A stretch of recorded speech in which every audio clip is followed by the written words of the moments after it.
Badan Pengawas Pemilihan Umum atau Bawaslu Tarakan telah mengajukan anggaran sebesar 8,7 miliar kepada pemerintah kota untuk pelaksanaan Pilkada tahun 2024. Jumlah anggaran tersebut sebelumnya telah direvisi dari semula yang hanya 6,3 miliar rupiah. Menghadapi pelaksanaan pemilihan kepala daerah atau Pilkada Tarakan 2024 mendatang, Badan Pengawas Pemilihan Umum Bawaslu Tarakan telah mengajukan anggaran kepada pemerintah kota. Anggaran yang diajukan oleh Bawaslu untuk pelaksanaan Pilkada nantinya sebesar 8,7 miliar rupiah. Jumlah tersebut lebih besar dibandingkan angka sebelum direvisi yang hanya sebesar 6,3 miliar rupiah. Ketua Bawaslu Tarakan mengatakan, revisi anggaran untuk pilkada yang diusulkan ke Pemkot Tarakan ini telah dipaparkan di depan KPU dan Wali Kota. Sedangkan kenaikan anggaran yang diusulkan tersebut disebabkan adanya alokasi penambahan jumlah TPS yang diajukan oleh KPU. Di mana jumlah TPS sebelumnya hanya 428, dialokasikan bertambah menjadi 525 TPS. Selain jumlah TPS, kenaikan usulan anggaran juga dilakukan untuk menaikkan honorarium ad hoc. Kalau pilkada kemarin kita sudah rapat sebenarnya dengan bersama KPU dan Wali Kota.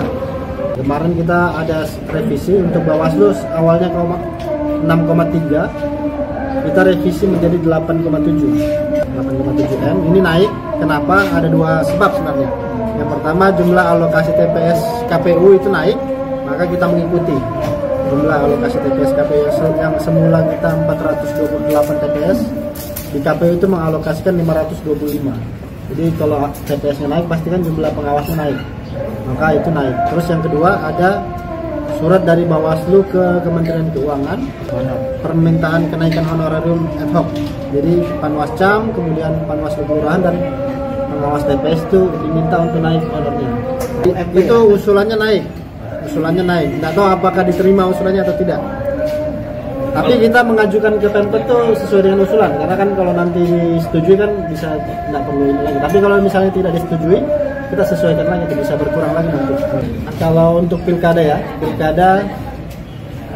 targetnya NPHD-nya itu 2023. Tapi dari pemerintah kota meminta itu dibagi anggarannya. Jadi kalau misalnya kita disetujui anggarannya, dibagi, jadi beban daerah itu tidak terlalu berat di 1 tahun keuangan. Jadi dia dibagi ada. Makanya dia minta bahas untuk dipercepat supaya di 2023 nanti bisa dianggarkan sebagian, di 2024 nanti dianggarkan sebagian. Kalau PPK itu dari 2.200.000 per orang itu diusulkan menjadi 3.300.000 kalau tidak salah. Tapi itu masih usulan dari Bawaslu ke Kementerian Keuangan. Namun demikian, jika usulan anggaran tidak terrealisasi, maka Bawaslu akan menyesuaikan dengan anggaran yang diterimanya nanti. Tim Liputan, TVku.